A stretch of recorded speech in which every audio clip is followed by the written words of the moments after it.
Greetings everyone, welcome to Chess Advanced, and this game was played in the Women's FIDE Olympiad, and with the white pieces we have the recently awarded Grandmaster title, FIDE World Cup winner, and we have the amazing Divya Deshmukh. With the black pieces we have Nino Batsiashvili, and this game is going to be one amazing game, and it's so rich in position that I'm just very much entitled to show this game to you.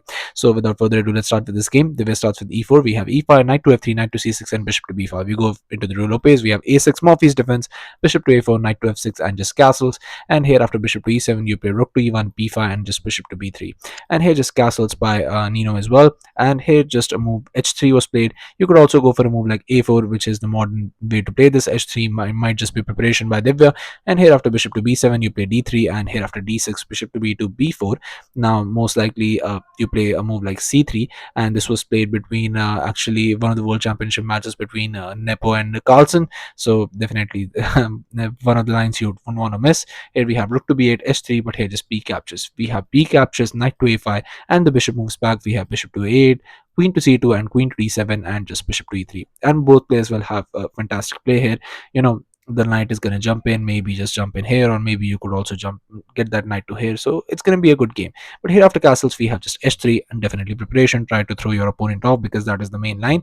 And here after bishop to b7, a very nice move, d3, just waiting to see what black will do in this position, and maybe just inviting black for trying to push a bit too much, because if black pushes a bit too much in this position, you could actually go for a forcing line and try to go for a win.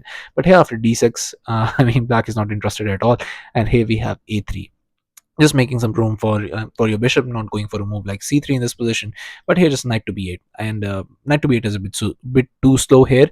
But here just knight to c3, and now we have this knight bd7. Instead of this knight bd7, what you want to do, if you have already pushed it back, just go for the push, because here after a move like c5, you play knight to d5, and here after a move like knight captures, bishop captures, and after bishop captures you play e captures, knight to d7, and here after knight to d2, most likely what you're going to see is f5, and after a move like b4, queen to c7, just push those pawns all the way. And after a move like h6, not allowing any knight jumps or bishop jumps in the future, we'll have this queen to e2, and here after rook a to e8, you play rook to b1, rook to b8, and after queen to f3. I mean, this game looks very, very good. This looks very, very good for black, and that's why here after c captures, a captures. Now you go for this knight to b6, and here if any mistake, you have to go for this queen to e3, queen to e2, because here you're supporting that, here you're not. And if you go for a move like this, b captures, d captures, could be absolutely devastating. Knight captures, queen captures, and here after a move like, once you trade, you get this position where this pass pawn would be just governing the entire game. But here after knight to c3, we have knight bd7, not immediately going for that, but preparing for it. But here just bishop back to a2, no issues, and no harm and no foul. We have h6, but here just going for b4, and here we have rook to e8, bishop to b2, and just bishop moves back. This bishop will be a very nice defender in this position.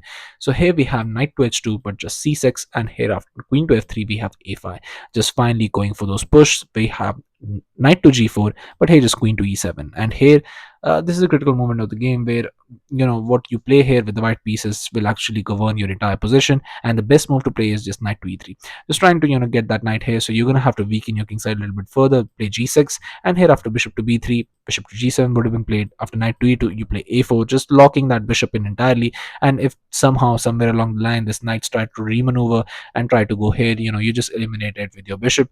And here after bishop to a2, you play knight to f8, c4, knight to e6, and here after c captures, rook a d1, rook a c8, rook to c1, king to h7. You're most likely going to get this bishop caps on e6. And here after queen captures, this could be an idea, but only if you're maybe interested in pushing it further. But with these open lines, when you already have an open line, this is just unnecessary, and pushing it too much might just be a bit too much in this position. But again, this position is very, very rich, and you have to understand that if you are capturing with the pawn, you are definitely going to play for a win. And maybe that's what that's what Nino is doing in this position. She's trying not to go for the win. But here after this knight to e2 by Divya, here just a captures was played, and after a captures, we have an immediate thrust in the center with d5, and we have bishop to c3, and maybe just inviting to go for here, but then your bishop comes alive, and there's no point, because that's why you went there, to try and just nullify this bishop's influence. Here we have knight captures on g4, we have edge captures. I mean, Divya is absolutely trying to do something in this position, because you have to understand that, you, as weirdly as you play, as weird moves you play right from the opening, more your opponent try to get confused, and more your opponent gets confused, the more you try to create a little miscreants in the position. And when those miscreants becomes inaccuracies, you try and find them, and you go for the you try and clinch the victory. But here, just Divya's opponent is absolutely playing solid here. Just queen captures, knight captures, f3 was played by Divya, but just d4. And now the bishop moves, but bishop to d2, not on that diagonal. And here, after rook to a6, we play this bishop to b3, just rook doubles up. We have rook captures, and here finally just pushing f4. We have knight captures on g4, f captures, knight captures on e5, and here rook to f1, and here we have bishop to c8. But in this position, you have to understand that this position is very, very good. I mean, you have nice influence over the f file, although black has influence over the a file. But black cannot even come to these squares for the moment, and it's going to be difficult for you to push those pawns as long as that knight remains there. But maybe you could just remaneuver this knight and maybe try to have some sort of attacking chances. But it's very, very difficult, because you can see their opponent is absolutely playing for a draw. And when you don't get rest days between matches, this is exactly what happens. Both players are just trying to fight for a draw in this position, and that's exactly what they did, because here, after knight captures on d4, here in this position both players actually agreed to a draw, because simply because there is nothing in this position. You can get the knight here and maybe just try to do something in this position, but as long as that bishop is governing all of that, all of these squares are covered, your knight is not moving anywhere. You cannot push this, because you'll just lose.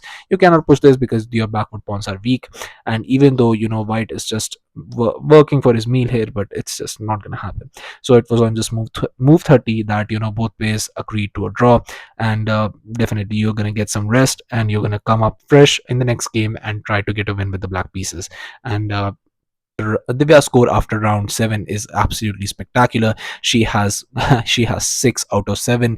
I mean, which is just all you could dream of in an in an Olympiad. And when you represent your country, that's all you want.